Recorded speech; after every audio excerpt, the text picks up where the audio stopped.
قیوم نظامی صاحب کی کتاب معاملات رسول کا آج باب نمبر 11 پڑھا جائے گا۔ مواخات، بے گھر افراد کی آباد کاری۔ مکہ سے ہجرت کرنے والے سینکڑوں مسلمان مدینہ میں پناہ تو حاصل کر چکے تھے، مگر یہاں پر ان کی کوئی جائیداد نہیں تھی، لہذا انہیں مقامی معیشت کا حصہ بنانے کی اشد ضرورت تھی۔ آپ صلی اللہ علیہ وآلہ وسلم مکہ سے کچھ نقدی لائے تھے، جس سے آپ صلی اللہ علیہ وآلہ وسلم نے کئی اونٹنیاں اور بکریاں خرید لی تھیں، جن سے آپ کے اہل بیت کی ضروریات پوری ہونے لگیں۔ کئی مدنی مسلمانوں نے اب اپنے باغ میں ایک ایک کھجور کا درخت حضور اکرم صلی اللہ علیہ وسلم کی خدمت میں پیش کر دیا۔ بعد ازاں مدینہ، خیبر اور فدق میں زرعی زمینیں خرید لی گئیں جو اسلامی ریاست کی ملکیت تھیں۔ حضور اکرم صلی اللہ علیہ وسلم نے مہاجرین کی آباد کاری کے لیے حضرت انس بن مالک کے گھر پر ایک اجلاس بلایا، جس میں ایک روایت کے مطابق 90 انصار اور مہاجرین شریک ہوئے۔ آپ صلی اللہ علیہ وسلم نے تجویز دی کہ مدینہ کے برسر روزگار اور باحیثیت مسلمان ایک ایک مکی مہاجر کو اپنا بھائی بنا لیں اور دونوں بھائیوں کے خاندان اکٹھے مل کر کام کریں اور روزی کمائیں، حتیٰ کہ دوسرے رشتہ دار بھائیوں کی طرح ترکے میں بھی حصہ دار ہوں۔ آپ صلی اللہ علیہ وسلم کی تجویز سے سب متفق ہو گئے۔ آپ صلی اللہ علیہ وسلم نے ہر ایک کی ذاتی خوبیوں کو مد نظر رکھتے ہوئے ایک مدنی کو ایک مکی کا بھائی بنا دیا۔ یہ واقعہ مواخات کہلاتا ہے، جس کی مثال انسانی تاریخ میں نہیں ملتی۔ یہ مواخات یعنی بھائی چارہ کئی سال تک جاری رہا، تاہم مکی مسلمان یہ نہیں چاہتے تھے کہ وہ مدنی مسلمانوں پر کسی قسم کا بوجھ بنے۔ چنانچہ جب انہوں نے محنت اور مشقت سے مناسب دولت کما لی تو انہوں نے اپنے میزبان مدنی بھائیوں کی املاک شکریہ کے ساتھ واپس کر دیں۔ امام غزالی رحمۃ اللہ علیہ کے مطابق اس بھائی چارے کا مقصد یہ تھا کہ جاہلانہ دور کی عصبتیں ختم ہو جائیں، حمیت اور عزت اسلام کے لیے ہو، نیز نسل، رنگ اور وطن کے امتیازات مٹ جائیں۔ بڑے اور چھوٹے کا معیار انسانیت اور تقوی کے علاوہ کچھ نہ ہو۔ السہیلی کے مطابق مواخات کا مقصد یہ تھا کہ مہاجرین کی غریب الوطنی کا احساس دور کیا جائے اور اہل و عیال سے ان کی جدائی کا غم قدرے کم کیا جائے۔ حضرت عمر رضی اللہ تعالیٰ عنہ نے اپنے مدنی بھائی حضرت عتبان بن مالک سے کہا، ایک دن میں آپ کے باغ میں کام کروں گا اور آپ حضور اکرم صلی اللہ علیہ وسلم کی مجلس میں دن گزاریں گے، اور شام کو مجھے وہاں کی تمام کارروائی یعنی نازل ہونے والی نئی آیاتیں قرآنی اور سیاسی سماجی فیصلوں سے آگاہ کریں گے۔ اگلے روز میں حضور اکرم صلی اللہ علیہ وسلم کے دربار میں حاضر رہوں گا اور آپ باغ میں کام کریں، اور میں شام کو وہاں کی تمام رویداد آپ کو بتایا کروں گا۔ حضرت عبد الرحمن بن عوف رضی اللہ تعالیٰ عنہ کو اس کی حضرت عبد الرحمن بن عوف رضی اللہ تعالیٰ عنہ کو ان کے مدنی بھائی حضرت سعد بن ربیع نے کہا،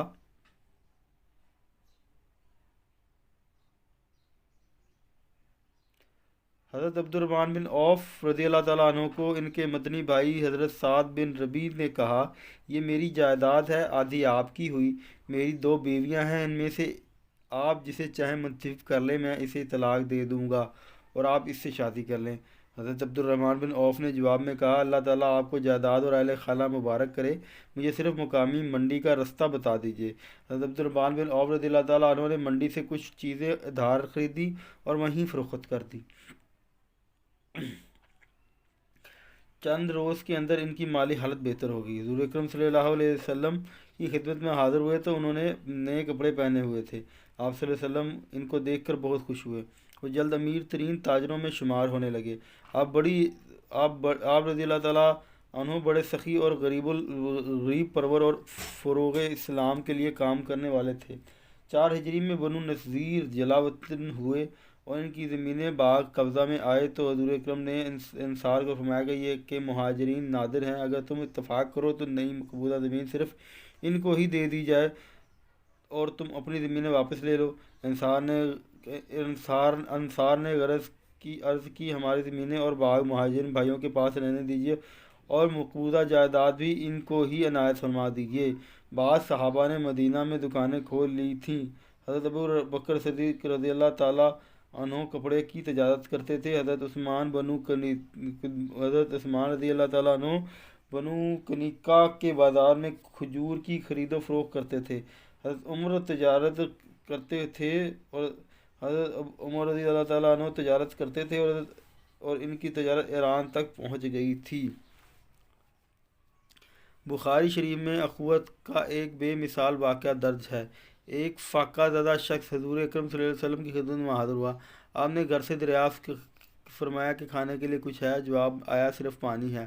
آپ نے حضور حاضرین سے دریافت فرمایا کوئی ہے جو اس شخص کو مہمان بنائے؟ حضرت طلحہ فاقہ زدہ شخص کو اپنے گھر لے گئے۔ ان کی بیوی نے بتایا کہ صرف بچوں کا کھانا موجود ہے۔ انہوں نے بچوں سے کہا کہ چراغ بجھا دو، وہی کھانا مہمان کے سامنے رکھ دو۔ انہوں نے بیوی سے کہا کہ چراغ بجھا دو اور وہی کھانا مہمان کے سامنے رکھ دو۔ حضرت طلحہ ان کی بیوی اور مہمان کھانے کے لیے بیٹھ گئے۔ مہمان کو یہ تاثر دیتے رہے کہ جیسے وہ بھی اس کے ساتھ کھانا کھا رہے ہیں، مگر خود بھوکے رہے تاکہ ان کا مہمان پیٹ بھر کر کھانا کھا لے۔ اس واقعے کے بارے میں قرآن کی یہ آیت نازل ہوئی، اور گو ان کی خود تنگی ہو تاہم اپنے اوپر دوسروں کو ترجیح دیتے ہیں۔ مسجد نبوی کے ایک کونے میں ایک چبوترا بنایا گیا۔ غریب اور نادر مسلمان اس چبوترے پر قیام کرتے۔ ان کی تعداد گھٹتی بڑھتی رہتی تھی، ایک موقع پر 400 تک پہنچ گئی تھی۔ ان کو اصحاب صفا کا نام دیا گیا۔ یہ لوگ عبادت اور تعلیم میں مصروف رہتے۔ کچھ لوگ دن کو لکڑیاں کاٹ کر لاتے اور بھائیوں کے لیے کھانا سامان کرتے۔ حضرت ابو ہریرہ کا شمار بھی اصحاب صفا میں ہوتا ہے۔ اصحاب صفا اس قدر غریب تھے کہ صرف چادر سے اپنا پورا جسم ڈھانپتے تھے۔ ان کو دو دن کھانے کو نہیں ملتا تھا۔ نماز میں شریک ہوتے تو ضعف اور کمزوری سے گر پڑتے تھے۔ باہر سے آنے والے کو دیوانہ سمجھتے تھے۔ حضور اکرم صلی اللہ علیہ وسلم ان کا خیال رکھتے اور کھانے کے لیے انہیں مہاجرین اور انصار میں تقسیم کر دیتے۔ باہر سے کھانا آتا تو انہیں اس میں شریک کرتے۔ ان لوگوں کا اس قدر خیال رکھتے کہ ایک دفعہ جب حضرت فاطمہ نے آپ صلی اللہ علیہ وسلم سے درخواست کی کہ چکی پیستے پیستے میرے ہاتھوں میں چھالے پڑ گئے ہیں، مجھ کو ایک کنیز عنایت ہو، آپ نے فرمایا یہ نہیں ہو سکتا کہ میں تم کو دوں اور صفا والے بھوکے مرے۔ حضرت جابر بن عبداللہ فرماتے ہیں رسول اللہ صلی اللہ علیہ وسلم نے حکم دیا کھجور کے ہر 10 گچھوں میں سے ایک گچھا مساکین کے لیے رکھنا ضروری ہے۔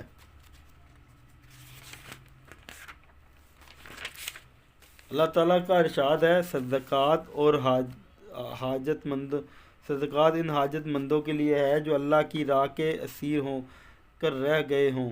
وہ کھانے کے لیے زمین میں دوڑ دھوپ نہیں کر سکتے۔ ان کی خودداری اور سوال نہ کرنے کے باعث بے خبر شخص انہیں غنی خیال کرتا ہے۔ تم ان کے بشرے سے انہیں پہچان سکتے ہو، وہ لوگوں سے لپٹ کر مانگتے نہیں۔ تم ان کے مدد کے لیے جو مال بھی خرچ کرو گے وہ اللہ کی راہ میں ہے۔ اصحاب صفا کے لیے معلم مقرر تھا جو انہیں قرآن پڑھاتا۔ جو قرآن پڑھنا سیکھ لیتے وہ قاری کہلاتے۔ اصحاب صفا میں سے 70 قاریوں کی تبلیغ اور تعلیم کے لیے مدینہ سے باہر روانہ کیا گیا۔ مواخات کی بنیاد انسانی اور مذہبی بنیاد پر رکھی گئی تھی، جس کی بنا پر ہر قسم کے لسانی، نسلی اور قبائلی تعصبات ختم ہو گئے۔ نیز مسلمان ایک خدا، ایک قرآن، ایک رسول، ایک کلمہ کے رشتے میں بندھ گئے اور مسلمان برادری میں شامل ہو گئے۔ کوئی یہ سوال نہیں کرتا تھا کہ تم کس قبیلے کے فرد ہو، تم کس ملک کے باشندے ہو، تمہاری مادری زبان کون سی ہے، تمہاری مالی حالت کیسی ہے۔ حضور اکرم صلی اللہ علیہ وسلم نے تمام تعصبات پر پاش کر دیے۔ حضور اکرم نے کسی انصاری سے عہد اخوت نہ باندھا تاکہ ان کی حیثیت غیر جانبدار رہے، کسی انصاری مسلمان کے لیے رنجش کا باعث نہ ہو۔ آپ صلی اللہ علیہ وسلم نے حضرت علی سے عہد اخوت استوار کیا۔ آپ صلی اللہ علیہ وسلم مسجد کی تعمیر کی نگرانی کرتے اور مسلمانوں کو اسلامی تعلیم کے زیور سے آراستہ کرتے۔ مدینہ میں ایک شخص مکان تعمیر کر رہا تھا۔ حضرت علی رضی اللہ تعالیٰ عنہ پانی کے ڈول بھر بھر کر لاتے اور ہر ڈول کے عوض ایک دانہ کھجور مزدوری حاصل کرتے۔ ان کو سارا دن مزدوری کر کے 16 کھجوریں حاصل ہوتی۔ 8 خود کھا لیتے اور 8 آپ صلی اللہ علیہ وسلم کی خدمت میں پیش کر دیتے۔ اللہ تعالیٰ نے قرآن پاک میں مواخات کا ذکر ان الفاظ میں کیا: وہ لوگ کے ایمان لائے اور ہجرت کی انہوں نے اللہ کی راہ میں اور جہاد کیا، اور جن لوگوں نے انہیں مسکن فراہم کیا اور مدد کی وہ حقیقی مومنوں میں سے ہیں۔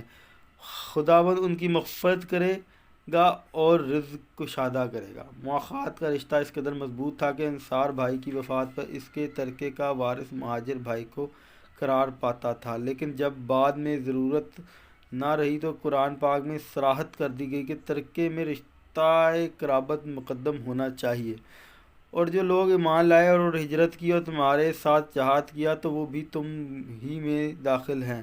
قرابت دار قرآن کے قانون کی روح سے ایک دوسرے کی میراث کے زیادہ حقدار ہیں۔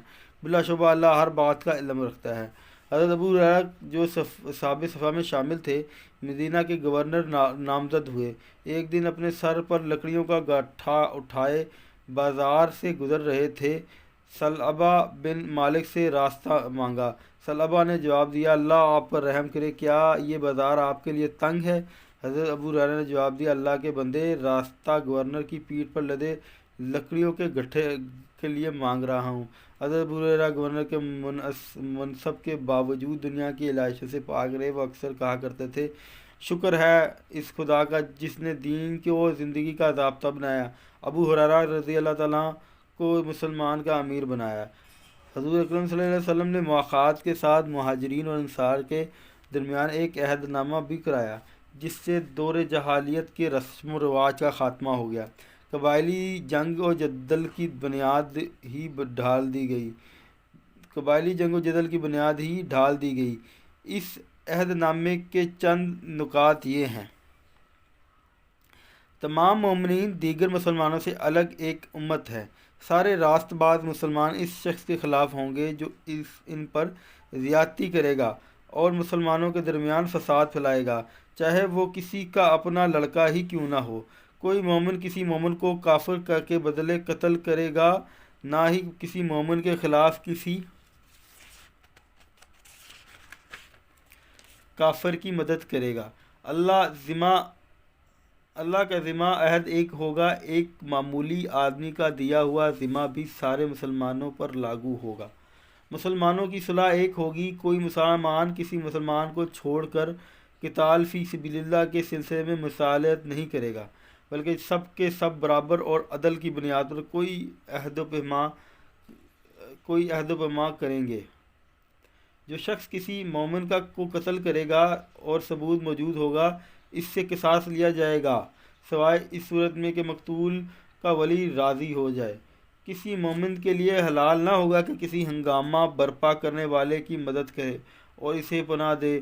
جو کسی فسادی کو پناہ دے گا، اس پر قیامت کے دن اللہ کی لعنت اور غضب ہوگا۔